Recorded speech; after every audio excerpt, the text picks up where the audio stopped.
Hello, Internet. It is time to go to war. Terroir, in particular. So I have here bottlings from two separate projects by Mark Reynier, who is probably best known as the guy behind the Bruichladdich revival and a series of wine cask bottlings, which I was not a huge fan of. So Renier is came from wine basically, and sort of brought a wine mentality to making whiskey over at Bruichladdich, including some experiments with local barley, with single farm barley. But now he has kind of gone nuts, and he's introduced a pair of different projects to explore, terroir-driven bottlings in Ireland, and now more recently in Grenada. So let's talk about that. So, well, first of all, let me pour these things, and so terroir is a French word, and it roughly means place. And we are talking about the influence that place has, on the wine. If you go to Burgundy, for example, you can. This is pretty obvious. So get yourself, if you can, a bottling of Pommard and a bottling of Volnay by the same producer, ideally made in the same kind of way, and put them next to each other. Give them a chance to age. And you can stick your nose in them both and immediately tell the differences. Volnays tend to be very floral and light on their feet. Pommards tend to be very serious and dark and grippy. But they're really made, right next to each other. So what's the difference? That difference is what we try to wrap up in this term, terroir. And so the idea has been trying to bring terroir to the world of Irish whiskey and to rum. I'm not okay. So in a way, I'm on board with this, right? I'm the audience for this kind of crap because I am probably as much a wine nerd as I am a spirit nerd. But I will admit to being skeptical, and we will unravel my skepticism as we work through these. So let's talk about Renegade rum first. Okay, right now there are 5 pre-cask bottlings because cask is the natural way of doing things, isn't it?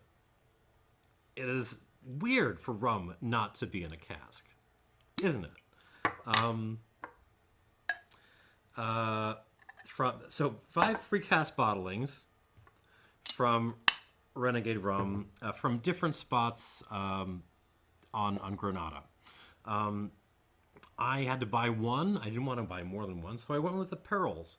Why did I go with the Pearls? I mean, this label is an absolute mess, but you can see Pearls on there, hopefully.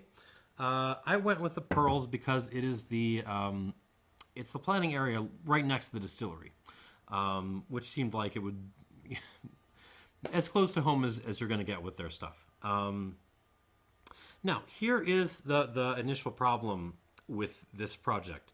I will now quote to you something Mark Reynier said in a Punch article, in an interview. He says, and I quote, "This project started with a very simple question. How could you make a rum as profound as single malt?" And I think the proper response to that is, first of all, fuck you. People have been doing that for a long, long time already.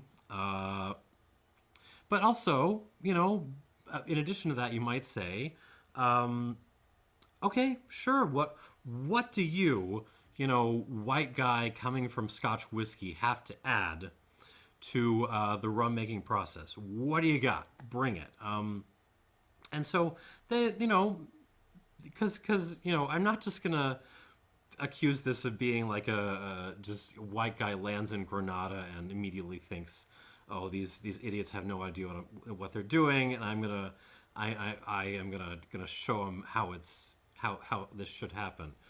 Oh my God. I mean, yes, but you also have to take note. It's not just like a white guy doing that in Grenada. He's also doing that in Ireland. the special thing about we'll get to Waterford, right? But this, you will notice, first of all, this says Irish single malt whiskey with a Y and no E. The Scotch spelling.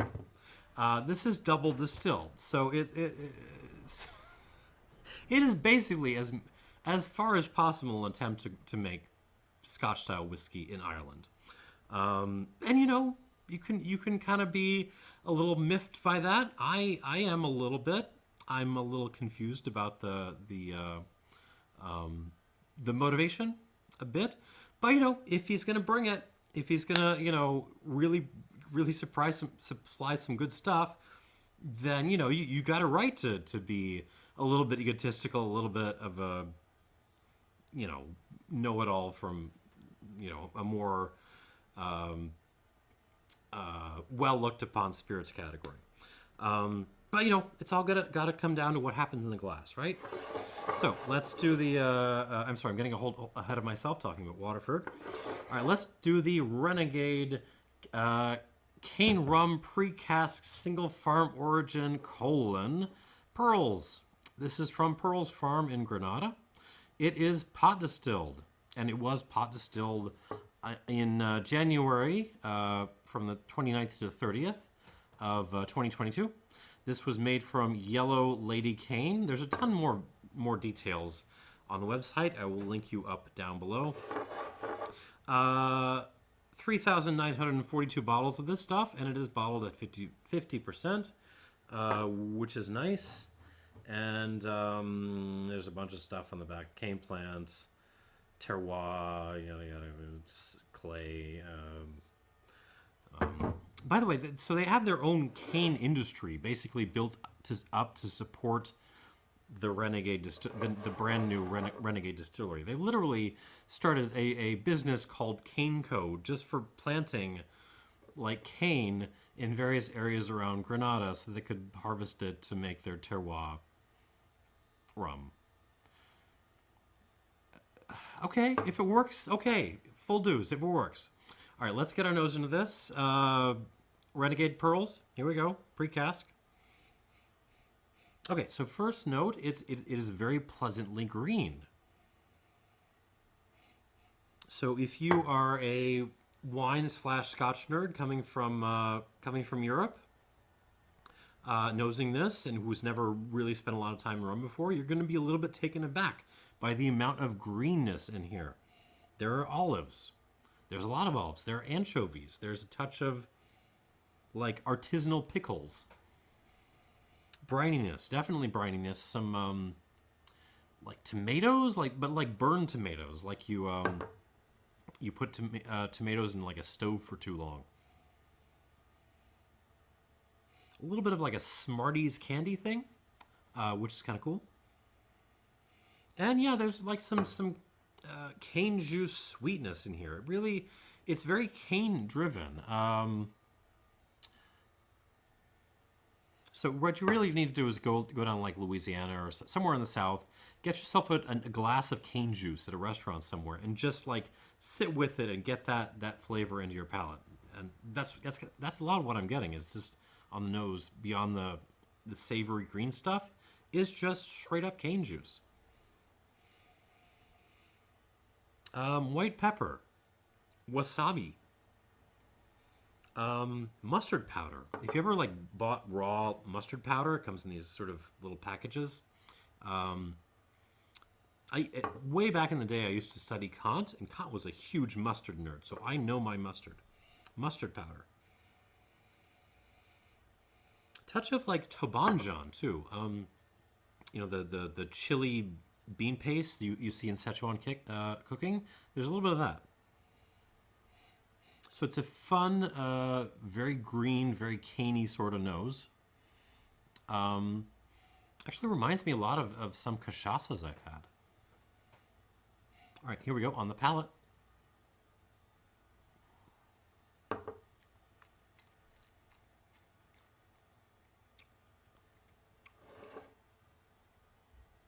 Interesting. So it is considerably simpler and way less green on the palate than it is on the nose. which also reminds me of a lot of cachaças I've had. I would have to look more carefully at the the long ass notes on the terroir of this thing and how they're actually making it. But I would suspect this is seen very short fermentation. I'm not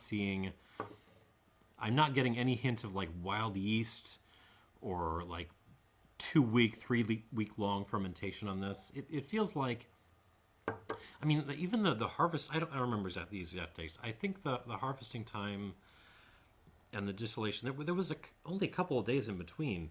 So I would guess this has seen fermentation for no longer than maybe 2-3 days. And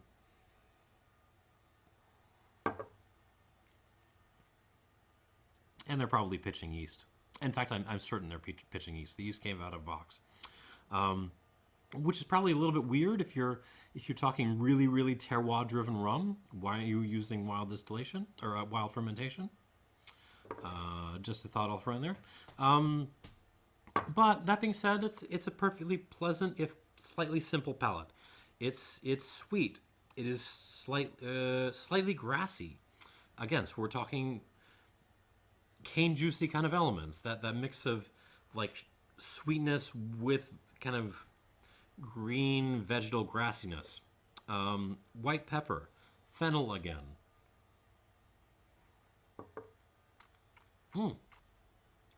Rye again. There's a little bit of like burned plastic, like plastic ash, like a Prius burned down. It is nicely bitter on the back end, which actually makes a good contrast with the sweetness up front. So actually, despite the fact that this has a very classical spirits kind of development. It starts sweet and fruity up front, gets a very kind of dry and bitter on the back end. Like that's just what you expect from, say, whiskey, right? So maybe it's accessible in that respect.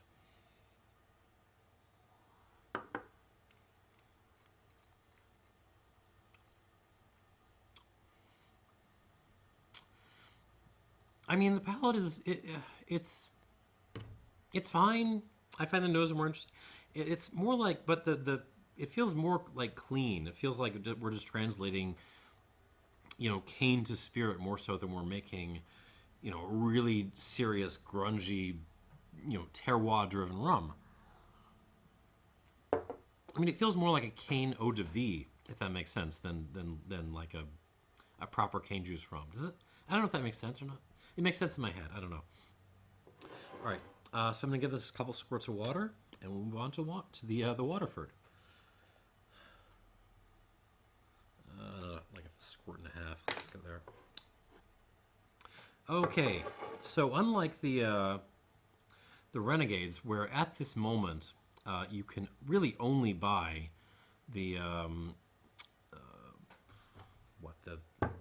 the 5 sort of individual terroir-based bottlings, Waterford has finally come out with what they're calling the Cuvée.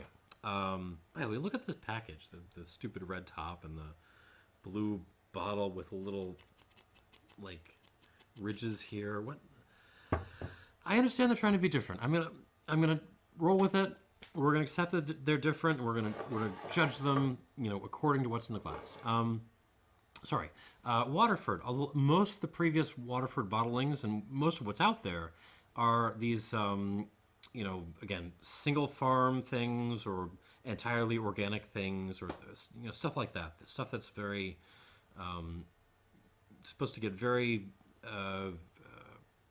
granular and specific. This is the first one they put out, which is a blend of different kinds of stuffs. And it's a little bit less expensive than the others. Which is a little bit weird, right? I mean, it's okay. So can I go do a long footnote before I get into this? Thank you. Why would this come out after this sort of really granular single terroir bottle? So think about why would you release 5 terroir specific bottlings before you just release a basic fucking Renegade rum. Like I come from the wine world, right? And we're very terroir nerdy, right? But I mean, this is not how it happens. Like in the wine, look, historically, this is just not how things develop. I mean, it. Go back to like say California, right? Heights wine cellars starts in I don't remember, the early 1960s, 60, 61, somewhere in there. And they start off by growing a little bit of their own stuff, but also sourcing from their neighbors, buying up grapes, and they sell a basic Cabernet Sauvignon and a basic Chardonnay. And I think that was it. And they did that for a couple of years, very successfully, and built a name for themselves. And only a couple of years into it, when they realized that the cab grapes they were sourcing from Martha's Vineyard, a specific vineyard and farm, were just on a different level. And they decided, hey, let's vinify these separately. Let's release these as their own separate bottling to highlight how awesome this particular terroir is. And they did. And it was the first single vineyard bottling in California. And Heights went on to make more. And, other winemakers kind of followed suit. It became this huge, big thing, which is still happening to this day. My point being, they started with a basic goddamn cab and chard, built their name on that, and then after that, they went to the single vineyard. They did not start with single vineyard bottlings, and then after that, start blending those together to make, their sort of their cheap plonk. So why would you do it that way with spirits? Like, why? I mean, okay, maybe I could see. Maybe I'm wrong. Maybe the nature of the industry has changed so much, and these are such collector bait, right? This is the case I'm making. That it makes sense to release limited edition, like single terroir stuff that the collectors can snatch up first. Like these aren't, which would be to say, stuff like this is not intended for drinking. It is intended for putting in a collection because it's the first pre-cask release of the brand new Renegade distillery, and you plan to put it in your investment portfolio and maybe flip it on Rum Auctioneer one day.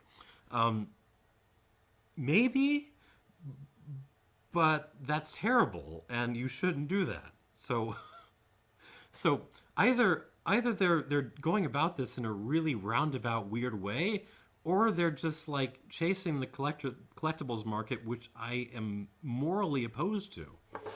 So I'm sorry. Footnote over. Let's go back to Waterford, the Cuvée. So no age statement on this. There's a lot of stuff in distinctive Irish terroirs. It is double distilled Irish single malt whiskey, spelled with no E. Bottle of 50% alcohol by volume, which is nice. It is also noted to be free from coloring and chill filtration, which is also nice. But it's kind of expensive. All right, let's see what this has got. No age statement on this. Probably bottled circa 2021. I'm not entirely sure. 21 or 22. It's recent. On the nose of this Waterford Cuvée, it's fresh. It's definitely young. That isn't necessarily bad, but it's definitely young. It's very grainy. There's lots of... the first thing I get is s'mores, honestly. So graham cracker, burned marshmallow, and a little bit of chocolate. Oatmeal, some ground pepper on top of your oatmeal. Banana peel, a little bit of vanilla bean. A little bit of, actually quite a lot of green apple. So not like dessert apple, this is slightly like sour bitter apple. Clover honey, some tea bags, like older tea bags. A little bit of a cardamom pod kind of thing. Hints of coffee, not very strong. It's like a handful of coffee beans, just a little bit. I mean, it's still very young. It's very primary, and it's very much driven by, what's coming off the still and what's coming out of the cask. It's You haven't got a lot of aging going on here, and that's okay. Let's see what's happening on the palate.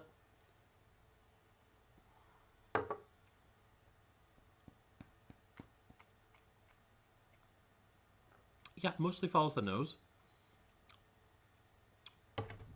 Nice. Coffee grinds, fresh coffee grinds, but also kind of the ones, slight ones you already used this morning. There's some tea notes, English breakfast tea, oatmeal again, s'mores again, especially the kind of graham crackery thing. Banana peel again.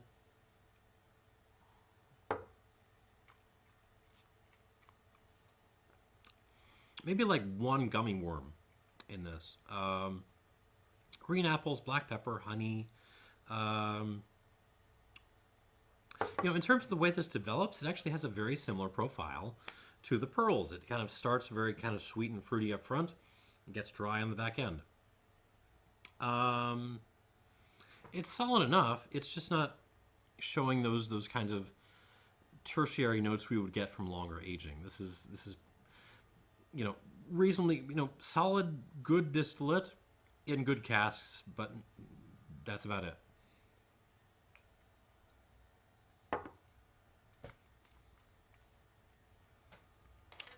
It's okay.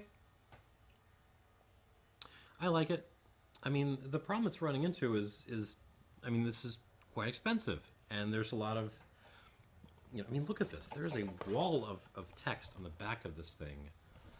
I will not lie to you. I have not read this. I get lost by like the second paragraph. I'm just not making my way through the whole thing. Okay, so let's go and try the Renegade again.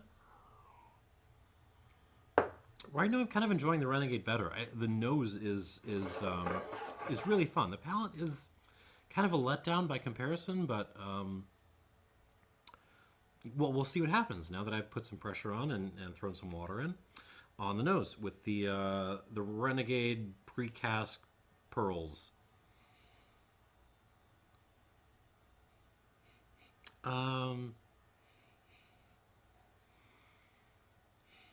There's some nice development here. It gets more floral. I wasn't really throwing flowers at me before, which is a note I expect from cane juice rum. But now it is. We're getting sort of like a pickled flowers note, if that makes sense. It's a bit more intense than before. It's really nice. It's very kind of green and fresh. I would absolutely make a caipirinha out of this. And I think that would be lovely. On the palate.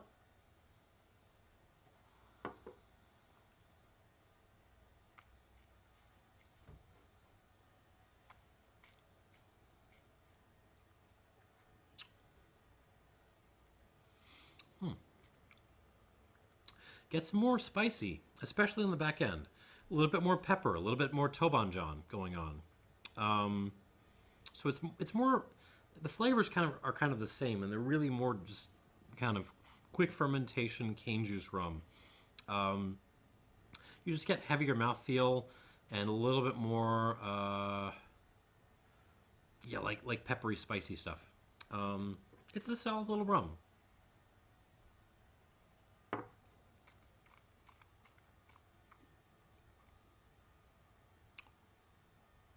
It's a solid little rum. The problem is they're pitching this as something fucking revolutionary, and it doesn't come across like that to me. It just doesn't.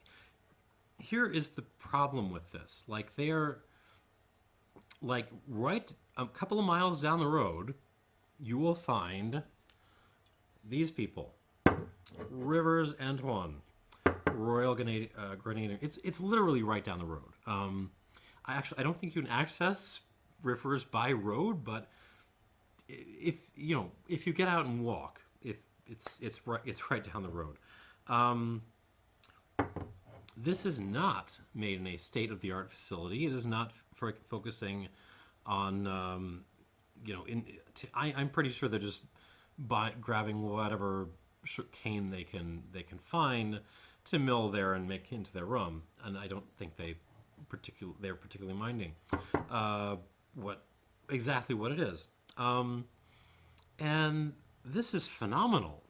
This is one of the best rums I had last year, and it absolutely thwomps this stuff, which is purporting to be, terroir based and authentic and all that other stuff. So, and that wouldn't be that bad if this was just losing. It's just the problem is I feel like the audience for something like this may not even be aware that Rivers rum even exists. Like they may you read the stuff on Renegade and you get the sense that Grenada is just this kind of unclaimed land where no one is doing anything, and so it's this kind of this blank canvas upon which Mark Reynier can do anything he wants, and it's absolutely not true.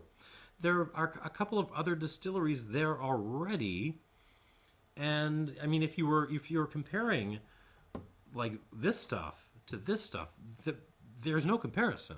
This is a completely different animal, a couple of echelons above this, and long fermentations, probably wild yeast. So this is kind of my problem. Is once you eliminate the marketing hype, drop the terroir stuff, drop the walls of text on the back of these fucking boxes, and what you have is a pretty good rum that is not as good as the rum that's been made there for centuries already. But 85 plus points for the Renegade pre-cask pearls. 85 plus points. That's okay. Just not as good as Rivers. Let's move on to the Waterford Cuvée again. Now with some water on the nose.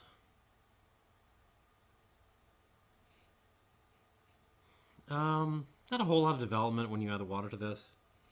At least on the nose, it just smells like a really nice cafe latte with some sliced apple on the side, maybe like a little banana and kiwi there with your apple, like a bowl of oatmeal. It smells like a nice young Irish malt. That's kind of what I'm getting. But that's all. That's all. For all the talk of, terroir, this and that, it just smells like a pretty good Irish malt on the palate.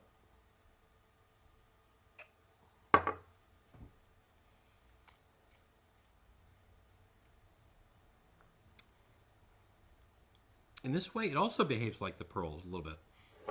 It gets more peppery, gets a little bit more heavy in the mouthfeel, which is nice. I'm enjoying that. I'm appreciating it. But it does keep the same basic profile of vanilla, apple, oatmeal, s'mores, coffee stuff.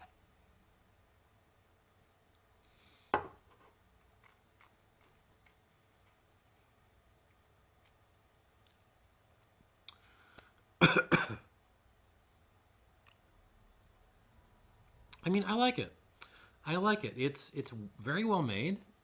I can't really object to it. Okay, I can object to the Scottish spelling of whiskey and all that stuff. I can object to the hype and the marketing and all of this, but I can't object to the whiskey except for the price. The problem with this one isn't as grave as, Pearls here versus Rivers, this monster. But it does have to face, that Waterford does have to face up to stuff like Dingle here.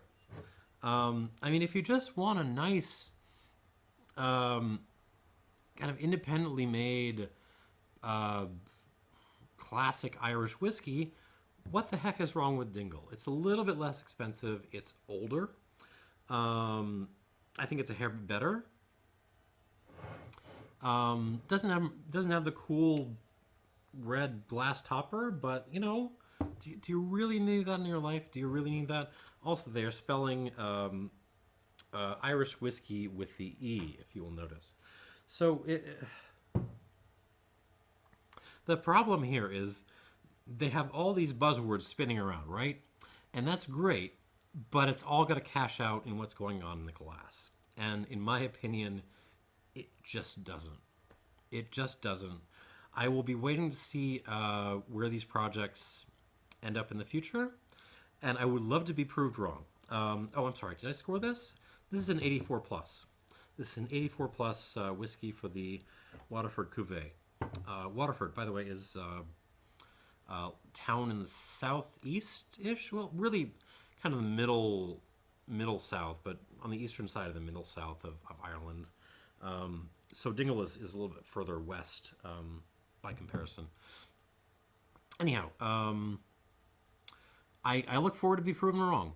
I look forward to future releases coming out, which are more value-driven and better and totally show the...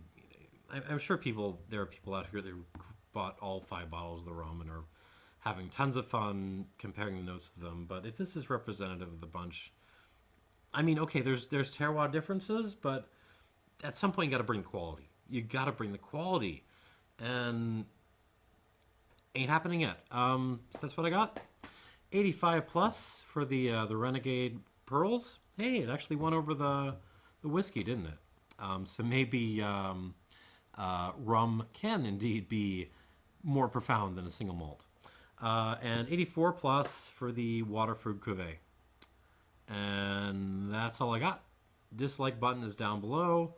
And please leave your comments and sick burns as well. Thanks so much for watching, and cheers.